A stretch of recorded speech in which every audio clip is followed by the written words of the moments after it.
Hello everyone, welcome back to my channel. My name is Autumn and today I am continuing on with prepping my novel for NaNoWriMo. I have not done as much outlining as I wanted to do, as I should be, but it is what it is. So I've been working on outlining for an hour, maybe an hour and 15 minutes. I've made some pretty good progress, so I just want to talk about what I have been working on. And you can see a kitty in the background. I knew if I started talking you would wait.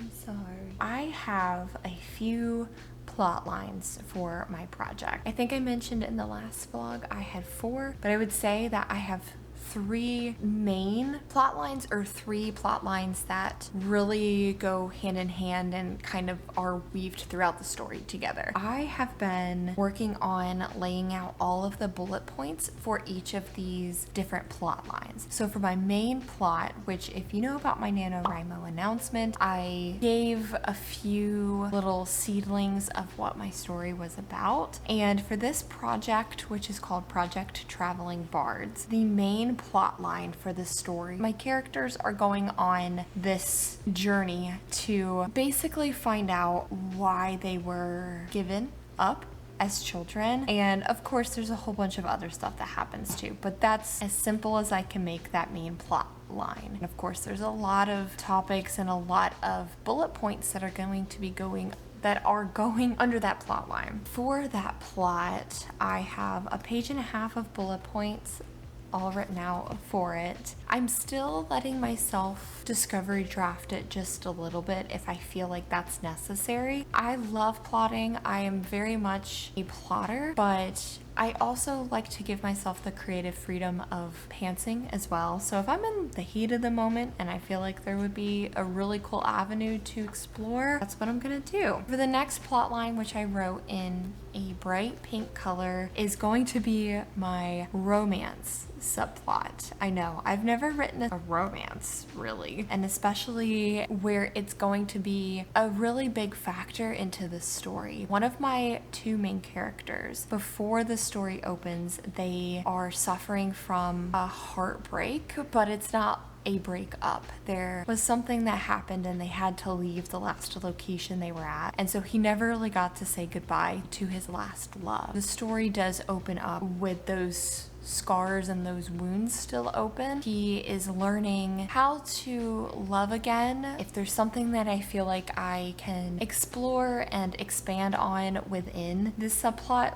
we're gonna just go straight for it. And then the last one I wrote in red because I feel like it fits. This is going to be the plot line of what happened before the story opens. It was a murder that went wrong and somebody was left alive. Of course it's written in red. We are still going to be dealing with a little bit of that throughout this story, even though that happened before. It's going to be something that is going to be resurfacing. I have a little bit of that. That's not a huge plot line, but it is something that is going to be problematic throughout the story. I was working on those 3 plot lines. I have a lot more of my characters written out. I have my 2 main characters, the brother and the sister. I have a lot of ideas for both of my main characters, and while I haven't expanded on a lot of their character arcs and their passions and their quirks and their flaws, while I haven't necessarily written that stuff down, which I would have liked to have for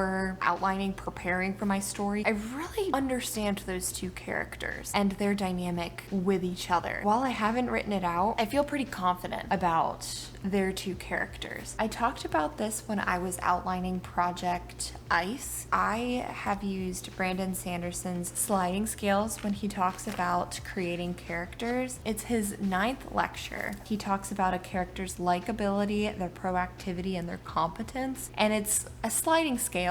So I would like to, if anything, write out fatal flaw, a quirk, and where they fall on the likability, proactivity, and competency scale. At least something is written about them when I'm in the thick of it with NaNoWriMo. So I think that's what I'm going to work on next. But this is only the third day that I have worked on NaNoWriMo. I would say a total of hours. It's been about 4 to 6 hours outlining my NaNoWriMo project. I would have liked more time, but honestly, it is what it is. That is really all I've been working on. I have done a little bit of world building and just a smidge. I don't think I'm gonna have time to expand on my magic system and the witch's magic and the magic of certain objects in this world. It's not going to be a super complicated magic system. There are a couple of characters that are going to be cursed, and there are going to be some objects that are enchanted, but really other than that, there's not a whole lot of magic in this world. While I still think I should write out 1 or 2 lines for each of those things, I probably won't get to it, but we all know I should do that. But it's okay, it's all good. I have also been really making sure I get my ending solidified. I have talked about this numerous times. I don't know what videos or what vlogs, but my endings always suck.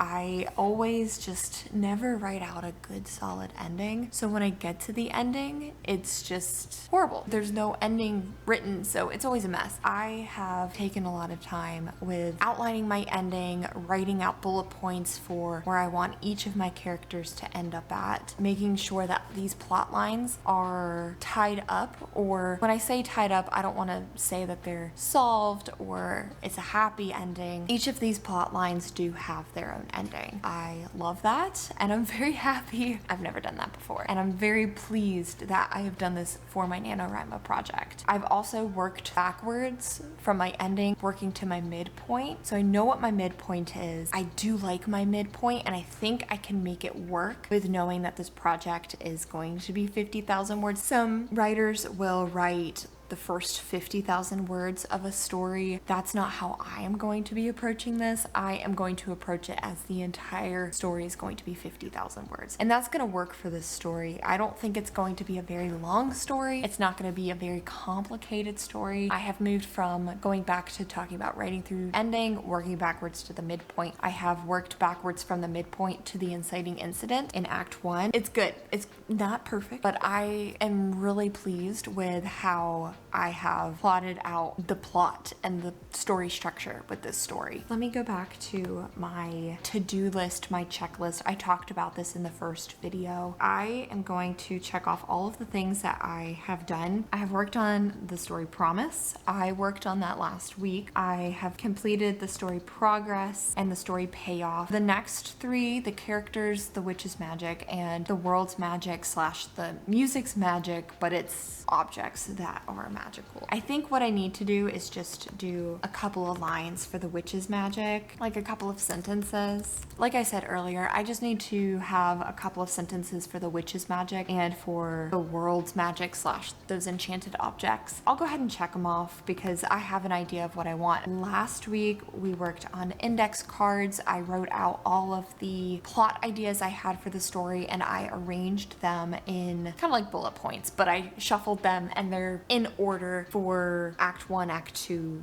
Act 3, Act 4. I wanted to go through, look at the main plot, and make sure it hits all of the beats, like in Save the Cat. I haven't done that yet. I think after I do a little bit of work with my characters, I will go back through Save the Cat. If there are any parts of the story that are multi-beats, just see if I have enough storyline to hit all those beats. And with this being a 50,000 word story, it's not as chunky, so it might not have quite as many parts or scenes in each of the beats. So we'll just have to see. I need to read through that and get an idea of it. I have plotted out my subplots, so I'm gonna go ahead and check that off the list. And so the last 2, I really wanted to do a plot grid. I did it for Project Ice and it was amazing. I don't know if I'm gonna have time to do a plot grid, but I might be okay with not doing a plot grid. And the reason I say I might be okay is because what I didn't do last time when I did do the plot grid, I did not write out all of the bullet points and the endings for each of my plots. I didn't write them out last time.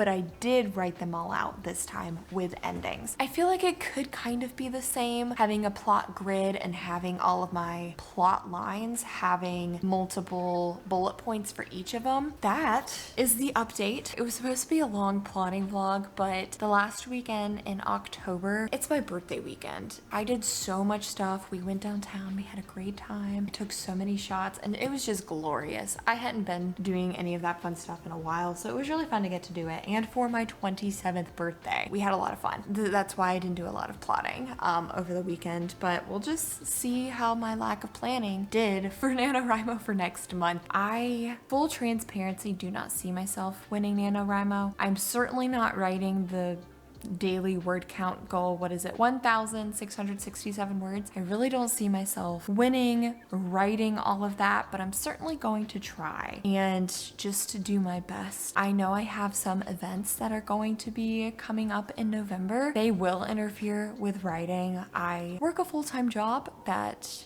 is pretty much for 3 straight days. It's just working straight through like 12 plus hours on night shift. It is a little challenging for me to write every day and to write consistently. While I would like to say I want to talk about a game plan, I really don't have a set game plan. I'm gonna do my best with writing. I wish you all the best during the month of November, whether you're participating in NaNoWriMo or not. We got this. We're gonna have fun next month. We're gonna do our best. That's all we can ever do, and we're gonna have fun. We're gonna own it. We're gonna do it. We're gonna do it together. And that's gonna be it for this video. I want to thank everyone so much for watching. And if you're not part of my writing journey yet and you want to be part of it, I would absolutely love to have you here. I am Autumn Ashley, and I will see you in the next video. Bye.